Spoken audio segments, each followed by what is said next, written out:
कोई भोजन है उसको प्रेम से खाओ, गुस्सा में मत खाओ, नाराजी में मत खाओ, लालच में मत खाओ, ज्यादा मत खाओ, चबा चबा खाओ, जल्दी जल्दी मत खाओ, अल्लम जल्लम मत खाओ। भोजन अमृत हो जाएगा। भोजन से ही शरीर डिस्टर्ब होता है, इस बात का ध्यान रखो। टाइम पर भी खा लो। कभी दोपहर में खा रहे हो, कभी शाम खा रहे हो, कभी आधी रात खा रहे हो, कभी सुबह खा रहे हो, और कभी नहीं खा रहे हो, कभी भूखे घूम रहे हो, कभी ये कर रहे हो। ऐसे नहीं, थोड़ा सा खा लीजिए, थोड़ा सा। आज मेरे पास में तिल की पापड़ी लेकर के आए संत जी, तो मैं थोड़ा खाया, फिर सब दे दिया। हमने कहा सब संतों को थोड़ा थोड़ा दे दो। सर्दियों में तिल के लड्डू और तिल की पापड़ी आप लोगों को भी खाना चाहिए, लेकिन याद रखना बहुत ज्यादा नहीं, एक लड्डू और छोटी सी पापड़ी। अब ऐसा नहीं गुरुजी ने कह दिया तिल की पापड़ी खाना चाहिए और तिल के लड्डू खाना चाहिए, तो कल से जाकर तिल के लड्डू पर टूट पड़ो तो कुछ और गड़बड़ हो जाएगी। थोड़ा ही खाना है, सर्दियों भर खाना है। और हमारे संतों के लिए कल सभी भक्त लोग तिल के लड्डू या तिल की पापड़ी ला सकते हैं, क्योंकि हमारे साथ मंडली बहुत बड़ी है, तो इनको सबको मैं दे दूंगा 20-20 लड्डू, एक एक लड्डू रोज खाते रहेंगे। सबका लड्डू का ही भंडारा होना है। अपने अपने साथ लेकर आना लड्डू। वो बूंदी वाला लड्डू मत लाना, नुक्ती वाला लड्डू मत लाना, तिल वाला लड्डू। जानते हो कि नहीं जानते हो? तिल का लड्डू भेंट करना है कल गुरु को। चुनौती है, आमंत्रण है, तिल लड्डू। और एक लड्डू तुम भी खा लेना, लेकिन उसमें जूठा मत करना।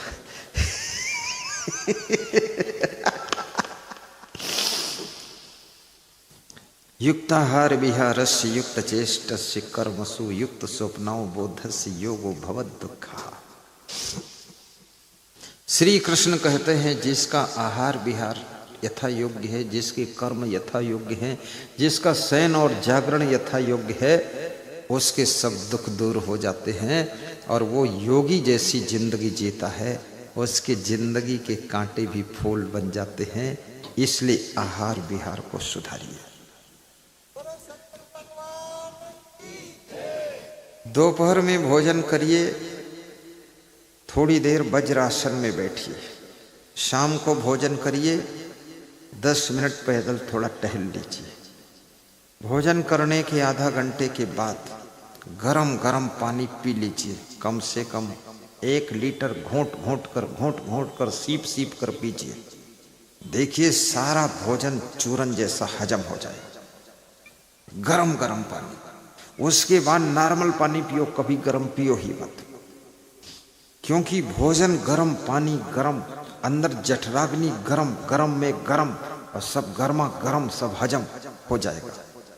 ये पूरा फार्मूला बता दिया हूं। और 24 घंटे में 2-4 बार हंस भी दिया करो। थोड़ा जोर से हंस दिया करो।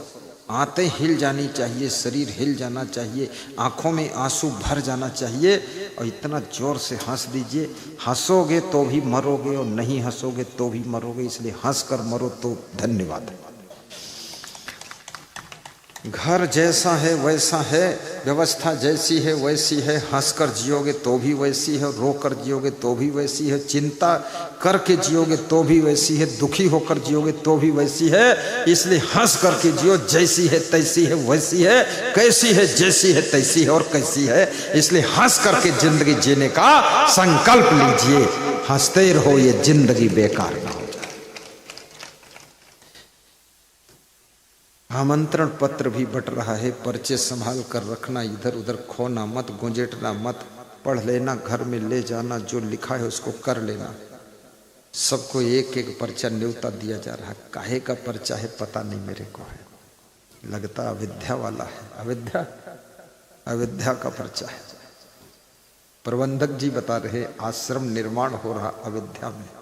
अयोध्या में राम मंदिर का दर्शन करने के लिए यहां से कितने लोग जा चुके हैं, जरा हाथ ऊंचा करके बताइए। जय। इसमें तो जय। राजा राम आइए, 56 भोग लगाइए, प्रवचन को सफल बनाइए। राजा राम आइए। राजा राम, रघुपति राघव राजा राम। भगवान राम का मंदिर इतना भव्य बना हुआ है अयोध्या में, देखने योग्य है, दर्शन के योग्य है। यहां से काम नहीं चलेगा, वहां जाना पड़ेगा। और इतना सुंदर मंदिर, कितने सालों से मंदिर में ताला लगा हुआ था, तंबू में राम रहते थे। ये है हमारे देश की कूटनीति, राजनीति, छल नीति, बेवकूफ नीति। जहां राम का जन्म हुआ वहां बाबर मस्जिद कैसे बनाया? बाबर ने बहुत गलती कर दिया जो वहां मस्जिद बना दिया। और बाबर ने मस्जिद कर दिया, अगर बाप टेढ़ी दीवार बना दे तो बेटों को दीवार सीधी कर लेना चाहिए। बाबर ने गलती कर दिया तो मुस्लिम भाइयों को उस गलती को सुधार लेना चाहिए। मुस्लिम भाइयों ने उस गलती को सुधार दिया। मुस्लिम लोगों ने कुछ भी नहीं कहा, मुस्लिम लोग खुश हुए। अपने घर के अंदर धीरे धीरे ढोल बजाकर भजन गाए कि राजा राम आइए, अपना बिस्तर लगाइए, प्रेम से सो जाइए, राजा राम आइए। मेरे को कई मुस्लिम मिले तो बोले कि गुरुदेव हम खुश हैं। हमने कहा क्यों खुश हो? बोले मंदिर बन गया। तो हमने कहा इसमें तुम्हें खुशी का, मस्जिद तुम्हारी हट गई? बोले झंझट खत्म हो गया, बकवास फालतू। बोले पूर्वज था वो बाबर, बुद्धि नहीं, वहां खाम खाम मंदिर के पास मस्जिद बनाता है, अलग बना दो, झगड़ा लाई करता है। मुसलमान भाई भी खुश।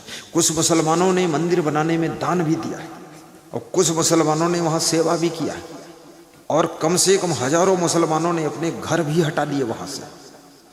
और सैकड़ों छोटे छोटे मंदिर हिंदुओं ने हटा लिए कि अब भगवान का विस्तार हो रहा है, अब भगवान आ रहे हैं। तो बहुत बड़ा मंदिर बना है, स्वर्ग जैसा। अयोध्या धाम हो गया। क्या हो गया? अयोध्या धाम। वो 4 धाम तो पहले से थे, अयोध्या धाम 5वां हो गया। और 6ठा धाम एक और बन गया। कहां? लखीमपुर खीरी में जो मुस्तफाबाद गांव था उसको योगी आदित्यनाथ ने कबीर धाम कर दिया। ये 6ठा धाम हो गया। राजा राम आइए, साथ में लक्ष्मण को लाइए और सीता को भी लाइए, हनुमान जी को लंका भेजिए। बहुत अच्छा भजन है ये। तो ऐसी जगह भगवान राम का मंदिर बन रहा है। बन रहा नहीं, बन गया है। अभी भी कुछ चलता रहता, विस्तार उसका होता रहता है।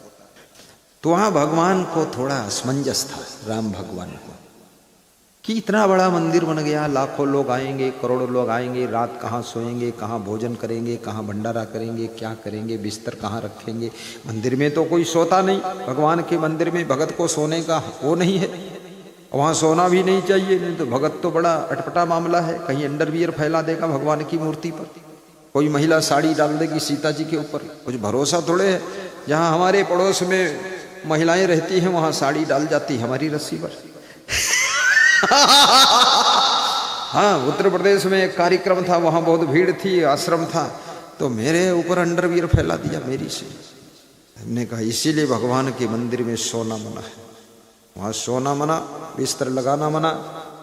राजा राम आइए, 56 भोग लगाइए। तो ऐसा भगवान के मन में भाव जागृत हुआ। बिठा लीजिए, हमारे महान भक्त आ रहे। बिठाओ, एक सीट खाली कर दो, तीनों एक पर बैठ जाओ, तुम लोग उधर सेट हो जाओ। हाँ बस बैठो, बैठ जाओ। अरे वो तो पीछे चले गए घाटिया साहब। घाटिया साहब तो अरे आगे बैठो, घाटिया सब घाटा हो जाएगा, घाटिया पीछे बैठेगा, घाटिया आगे बैठेंगे तो फायदा हो जाएगा। बैठिए। मुरलीधर जी, पुरुषोत्तम घाटिया जी, रामेश्वर शास्त्री जी, तीनों मूर्ति बकानी से आए। मुझे ऐसा लग रहा है इनका चेहरा देखकर कि मुझको कहने आए हैं बकानी कब चलोगे। बकानी में 20 बार गए, बहुत सत्संग किया घाटिया साहब।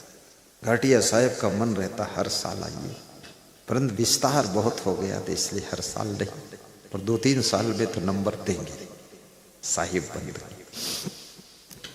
तो भगवान के मन में असमंजस था कि यहाँ इतने भक्त करोड़ों आएंगे, कहाँ रहेंगे, कहाँ सोएंगे, क्या भोजन करेंगे, क्या होगा लफड़ा। तो भगवान ने अपने प्रिय संतों को सपना भी दे दिया कि आप लोग आश्रम बनाइए और हमारे जो भक्त आएंगे उनकी सेवा कीजिए। तो उसी सपने की श्रृंखला में मेरा भी नंबर आ गया। तो मैंने भी सोचा एक आश्रम अयोध्या में बना दूं। जितने भी भक्त लोग मुझे पहचानते हैं, जानते हैं, जब अयोध्या आए तो अपने आश्रम में रहें, क्योंकि अयोध्या के होटल बहुत महंगे हैं।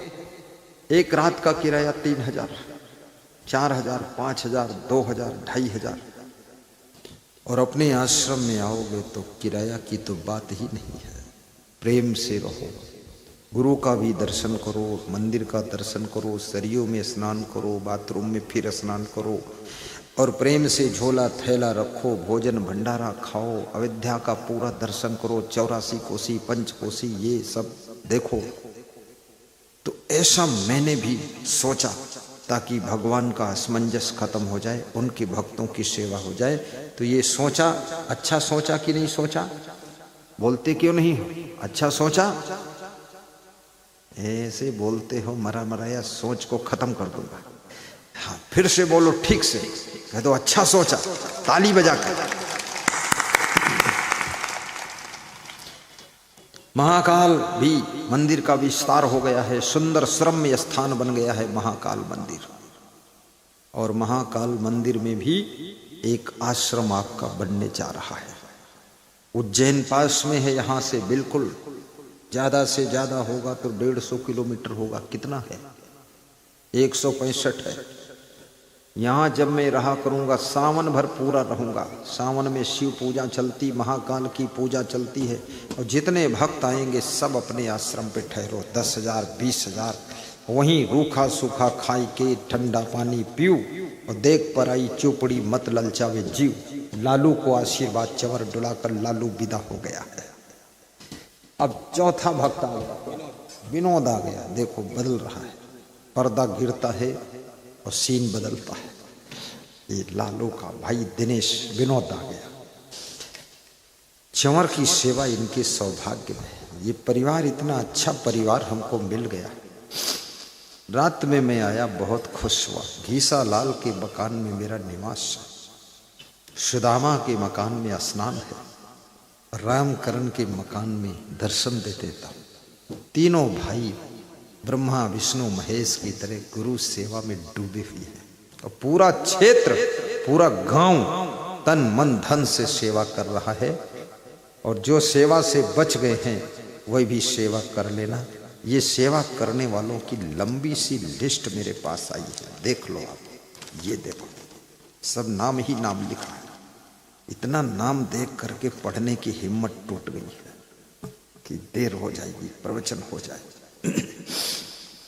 तो जीवन में ये अयोध्या जो आश्रम बनेगा, आप अपने पूर्वजों की स्मृति में वहां आश्रम में एक कक्ष भी बना सकते हैं।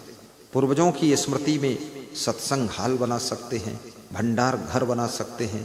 पूर्वजों की स्मृति में आप वहां पर अपने नाम से एक कमरा बना सकते हैं। आप अल्पदान अंशदान भी कर सकते, उसके लिए पर्चे आपको मिले हैं। और ये संत जी बैठे हैं, खड़े हो, तुम भी खड़े हो। ये महात्मा जी हैं, जिसको जितनी श्रद्धा हो, आश्रम अयोध्या में ऐसा सुंदर बनेगा, और 1 साल बाद उज्जैन वाला शुरू हो जाएगा। इस श्रृंखला में बहुत से भक्तों ने अपना अपना दान दिया है, और देखने योग्य आश्रम होगा, रहने योग्य आश्रम होगा, न्यू मॉडल का आश्रम होगा। ऐसा वैसा आश्रम नहीं होगा, जैसा होगा तैसा होगा, लेकिन ऐसा वैसा नहीं होगा। तुम देखोगे तो कहोगे वाह, स्वर्ग है, स्वर्ग ही बनाना है। बहुत जल्दी तैयारियां पूरी हो गई है। साहेब बंदगी बोल दो एक बार, अंजलि साहेब बंदगी, साहेब बंदगी, साहेब। तो यहाँ ही संभल कर ले, कबीर वाणी है, आगे विषयी बाट, स्वर्ग विसाहन सब चले, जहाँ बनियाना हाट। जिन जिन संभल ना कियो, अशपुर पाटन पाए, झाल परे दिन आथे, संबल कियो न जाय। भक्ति स्वतंत्र सकल सुख खानी। स्वतंत्र सकल सुख खानी। बिनु सतसंग न पावहि प्राणी। बिनु सतसंग न पावहि प्राणी।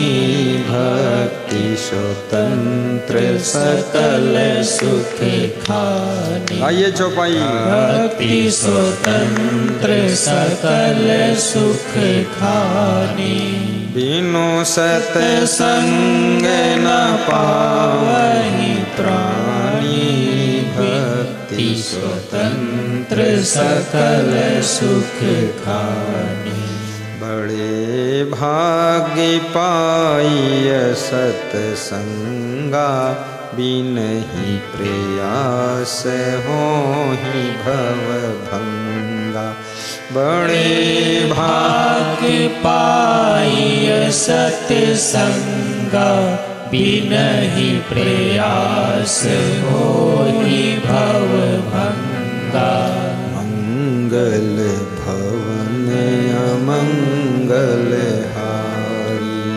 मंगल भवन अमंगल हारी। द्रवहो सो दशरथ अजीर बिहारी। द्रवहो सो दशरथ अजीर बिहारी।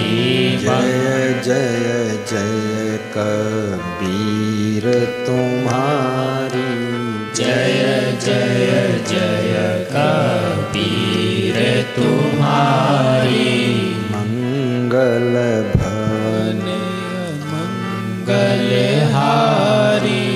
मंगल भवन अमंगल हारी। जय जय जय गुरुदेव तुम्हारी। जय जय जय गुरुदेव तुम्हारी। बात समझ में आई अब हमारी। झूठी है सारी दुनियादारी। और न लो परीक्षा हमारी। आए शरण हम गुरु जी तुम्हारे। मंगल भवन अमंगल हारी। मंगल भवन अमंगल हारी। नाथ सकल संपदा तुम्हारी। नाथ सकल संपदा तुम्हारी। मंगल भवन अमंगल हारी। मंगल भवन अमंगल हारी। प्रभु सुदशरथ अजीर बिहारी। नाथ सकल संपदा तुम्हारी। नाथ सकल संपदा तुम्हारी। मैं सेवक समेत सुत नारी। मैं सेवक समेत सुत नारी। मंगल भवन अमंगल हारी। जय जय जय कबीर तुम्हारी। जय जय जय कबीर तुम्हारी। सदगुरु कबीर कहते हैं, ऐसा सुंदर नर्तन पाकर इसे केवल स्वार्थ में ही मत बिता देना, व्यर्थ में इसे मत खो देना, निरर्थक मत गंवा देना। थोड़ा समय परमार्थ के लिए धर्मार्थ के लिए, गौ सेवार्थ के लिए भी निकाल लेना। जो मां तुमको जन्म देती है, 6 महीने 9 महीने दूध पिलाती है, उसके बाद तुमको अन्न खाने को कहती है, लेकिन गौ माता जीवन भर दूध पिलाती है। इसलिए जननी माता के बाद गौ माता की रक्षा, गौ माता की सेवा करने की जिम्मेदारी भी आपकी है। ग्राम ग्राम गौ ग्राम बनाकर भारत का उत्थान करें। हमारे आश्रम पर गौ सेवा होती है। छत्तीसगढ़ प्रदेश में आश्रम है जहाँ पर 200 से 250 बूढ़ी लूली लंगड़ी कमजोर गायें रहती है। क्षेत्र में किसी की गाय बूढ़ी हो जाती है, वहाँ छोड़ जाता है और उन गायों की सेवा होती है। उन गायों की सेवा करने से आश्रम में प्रसन्नता बढ़ी और आश्रम में खुशहाली भी बढ़ी है। गौ सेवा बहुत बड़ी सेवा है। गाय की सेवा के लिए भूसा भी दान देना चाहिए, हरा चारा भी खिलाना चाहिए। गाय को रोटी मत खिलाइए, रोटी खिलाने से गाय का डाइजेशन बिगड़ जाता है, फिर उसका जो गोबर है वो पतला होने लगता है, फिर जो गाय खाती है उसका रस पूरा उसके शरीर में लगता नहीं। गाय को भूसा दीजिए, हरा चारा दीजिए, लेकिन गाय को रोटी दाल भात खिलाने की जरूरत नहीं। वही रोटी के पैसे से भूसा 10 गुना ज्यादा मिल जाएगा। थोड़ा बुद्धिमान बनो, क्योंकि सबकी आंतें अलग अलग चीजों को हजम करने के लिए कुदरत ने बनाया है। जैसे मनुष्य भूसा खा ले तो वो मर ही जाएगा, और गाय और भैंस को ये सब खिलाओगे तो उनकी तबीयत खराब हो जाती है, पेट में कब्जियत हो जाती है। पशुओं के भी पेट में कब्जियत होती है। तो उसी रोटी चावल के पैसे से भूसा और घास खरीद कर गाय को खिलाइए, क्योंकि सबका अलग अलग चारा होता है, सबका खाना पीना। जैसे आप समोसा खाते हैं, आप हरी घास नहीं खा सकते। हरी घास आप खाना चाहते तो उसको पकौड़ी बना के आपको खाना पड़ेगा।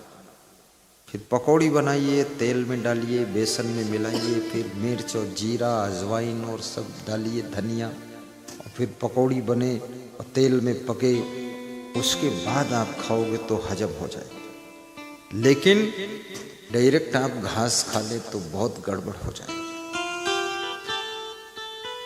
और पैसे की व्यवस्था भी देखना चाहिए।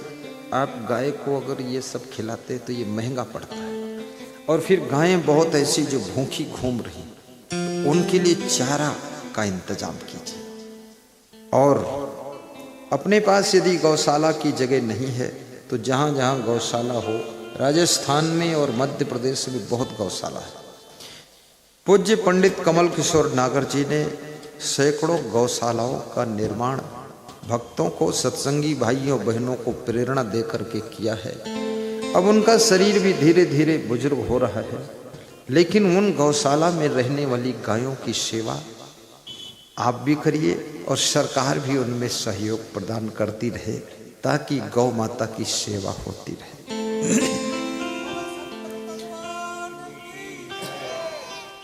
श्री कृष्ण भगवान को गायों से बहुत प्रेम रहता था। स्वयं भगवान गायों को चराने जाते थे और स्वयं भगवान बछड़ों के साथ में घूमते थे, और भगवान को बांसुरी से भी बहुत प्रेम था। बांसुरी लेकर के यमुना के किनारे कदम के वृक्षों की डालों पर बैठ करके कृष्ण मधुर मधुर बांसुरी बजाते थे। बांसुरी तो बांसुरी है, कोई भी म्यूजिक हो, चाहे आर्गन हो। जैसे अभी मैं पधरौनी चलना है तो मैं गया, तो एक गोस्वामी जी थे, वो धोनी वाले बाबा के भक्त थे, मुझको ले गए। उनका प्रेम ज्यादा हो गया। विद्यानंद गोस्वामी नाम था। तो मैं मंदिर में गया, फिर बोले घर चलो, तो घर गया। फिर बोले थोड़ा बैठो, तो ढोल मंगाया उन्होंने। तो मैंने कहा ढोल कौन बजाएगा? बोले बेटा ढोल बजाएगा, बेटी भजन गाएगी। तो हमने कहा देर हो जाएगी। बोले देर की भी चिंता मिट जाएगी, बस सुन तो लो। बजी ढोल और भजन शुरू हुआ। वो जो बेटी गा रही थी वो कॉलेज कंप्लीट कर चुकी थी, आंसुओं से आंखें डबडबा गई। और बेटा जो ढोल बजा रहा था वो भी भाव में डूब गया। हमने कहा पंडित जी आप गोस्वामी हैं, पुजारी हैं, ज्ञानी हैं, ये ढोल क्यों रखे हो? बोले इस ढोल ने हमारे घर की चिंता को दूर कर दिया है।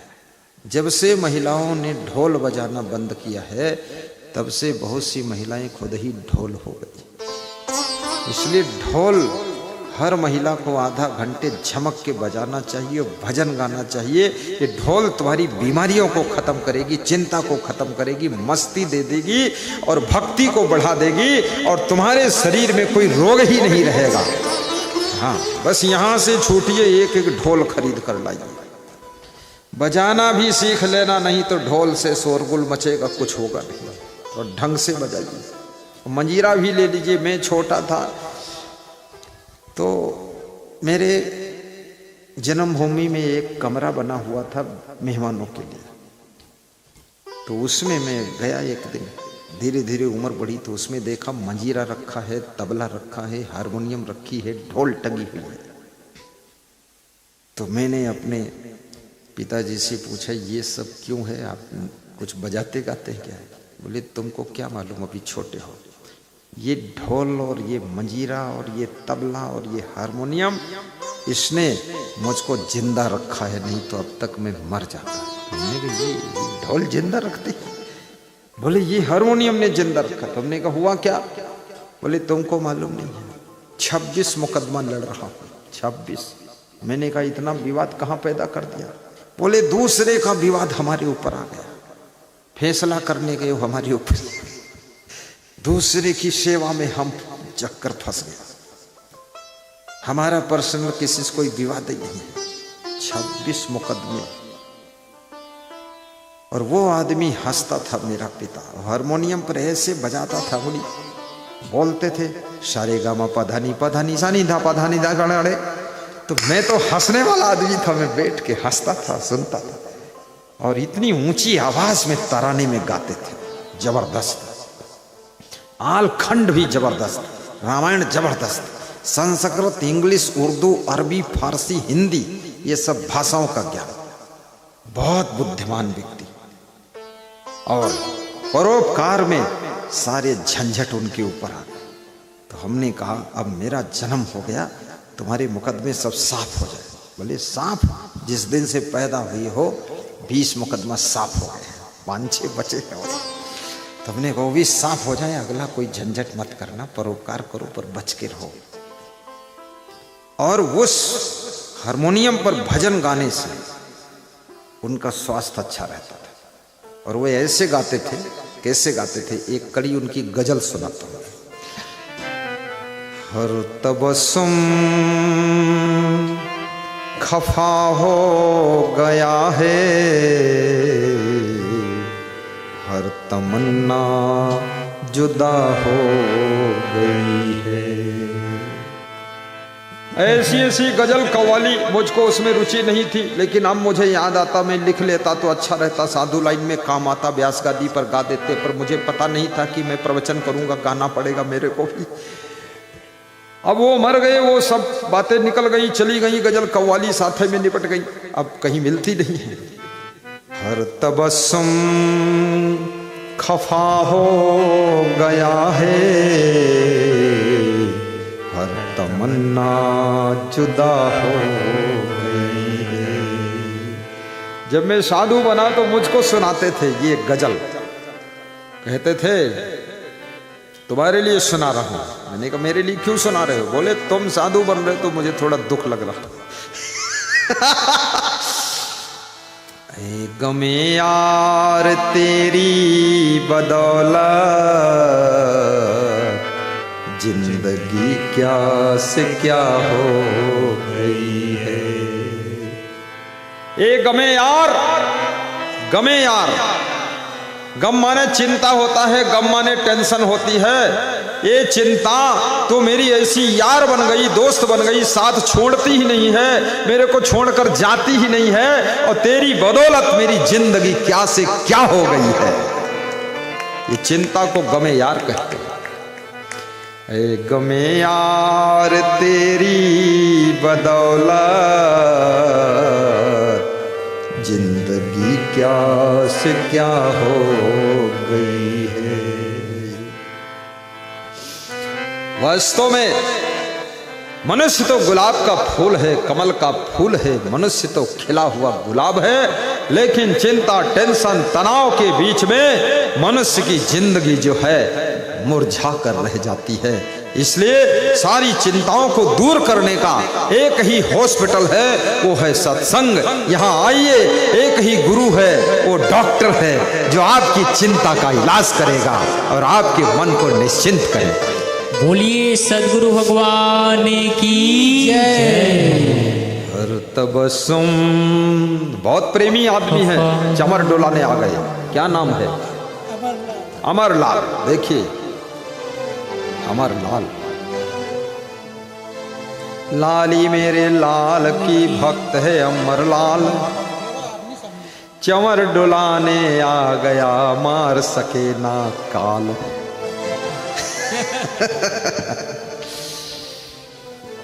हर तबस्सुम खफा हो गया है,